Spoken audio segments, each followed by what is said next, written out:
Alright guys, Travis with TCustomz Productionz, TCustomz.com. Today we're back with part 14 of the piano tips for beat maker series. What I want to cover today is just kind of a quick hack that you can use if you're still learning and getting up to speed on all of your keys and scales. And let's say you're working on a chord progression or a melody line that's in a key that you're kind of unfamiliar with. You might find yourself kind of hunting and pecking around trying to find what notes that are supposed to be played. Maybe you find yourself hitting a lot of different sour notes, especially if it's not a key that you're used to. It's something maybe that contains a lot of flats or sharps. Sometimes you're in a creative state and you need to get an idea out, but you find yourself kind of trying to figure out the chords more than actually getting out what's in your head and translate it to your software and actually record it. And so this is just kind of a quick trick that you can use to kind of assist you. I wouldn't say entirely rely on this, but it may be something that's useful to you along the way as you're learning all your keys. It's going to be taking advantage of the transposition functionality that you find in a lot of your digital software, your virtual instruments, on your digital pianos, keyboards, to basically shift the notes to play in something that you're more familiar with. We've talked a lot about the natural key of C and its relative A minor. The good thing about those two keys is that there are no black notes in their natural keys. So even if you don't know, let's say a F sharp minor or a G sharp major scale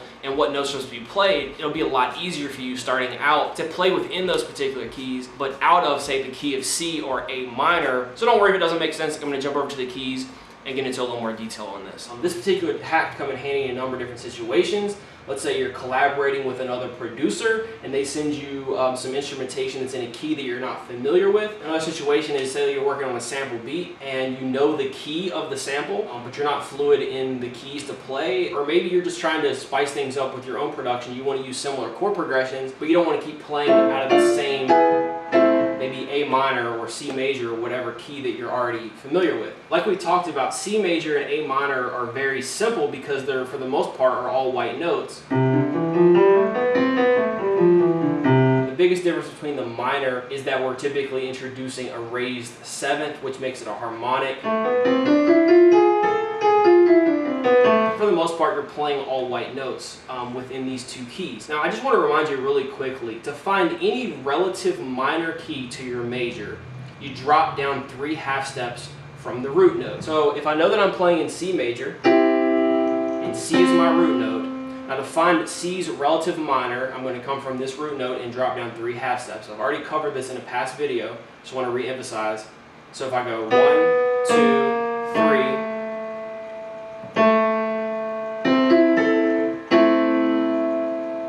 now my A minor. Apply the same thing if I want to go out of G. This is my G major. If I want to find the relative minor, I go with my root note, G, drop down 3 half steps, 1, 2, 3. Now I have an E minor. Now getting into this transposition hack that I'm talking about. Let's say you're working in the key of A major. So if you don't already know the scale,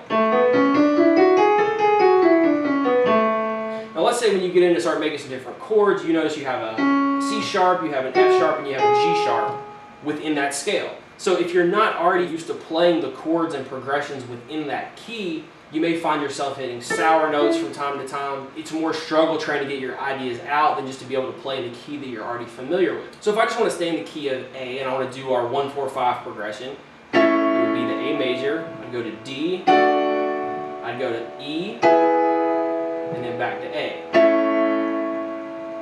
But let's say you don't know these chords. You don't know how to do, let's say, your D major inversion or E major inversion, and you don't know what notes to play. What if we take the same A progression and actually play it out of C? We're basically going to be shifting the keys up and down the keyboard depending on how you transpose. So now what we want to do is figure out, okay, how do I transpose A major and be able to play the same chords out of C major?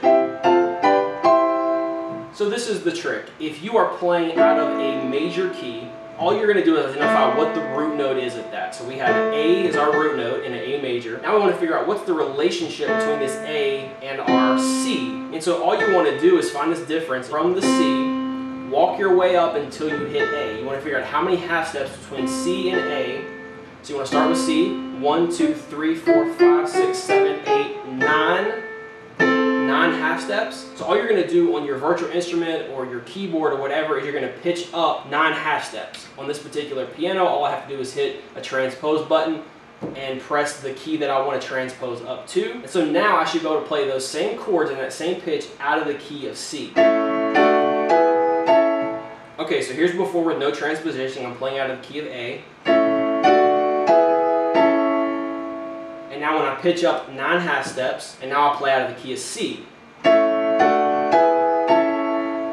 One other thing really quickly to extend on this particular concept, let's say the key that you're playing in, instead of a major key, it's a minor key. We talked about the difference between a major and its relative minor, and it's only a 3 half step drop. For an example, let's say the track you're working on is in G minor.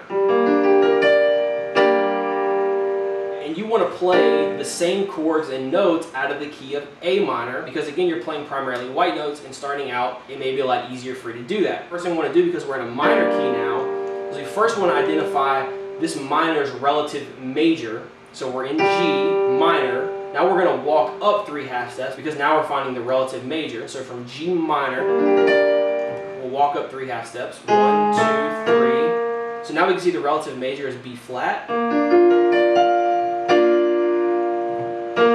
And so now from here, we're going to go back to what we did before. We want to figure out what's the relationship between this B flat and this C in terms of half steps. So we're going to walk up 1, 2, 3, 4, 5, 6, 7, 8, 9, 10. And so what that means is we want to shift this up 10 half steps. And so that's going to make that shift for me. If I go to A minor,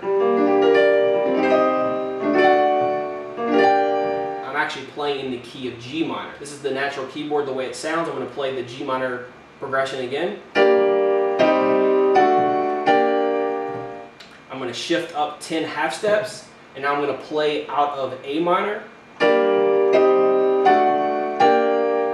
So now I can just improvise. Now that I'm transposed up, I'm in the key of my G minor, but I'm playing out of A minor. I can basically just play any white notes, and I'm not going to have to worry too much about hitting a lot of sour notes, especially starting out. So I hope that makes sense. We're basically just transposing or shifting the keys up so we can play whatever notes and whatever chords that we want to play out of a key that may be a little more natural, maybe a little bit easier starting out. Hopefully overall though this makes sense. If you have any specific questions on this topic, feel free to leave those in the comments, or any suggestions for any other topics you'd like covered in future videos. Thanks again for watching. There will be a link in the description for one-on-one music production and piano coaching, as well as a link to get early bird access to the new FX sound kit that we're releasing this week. I'll catch you in the next one. Happy beat making.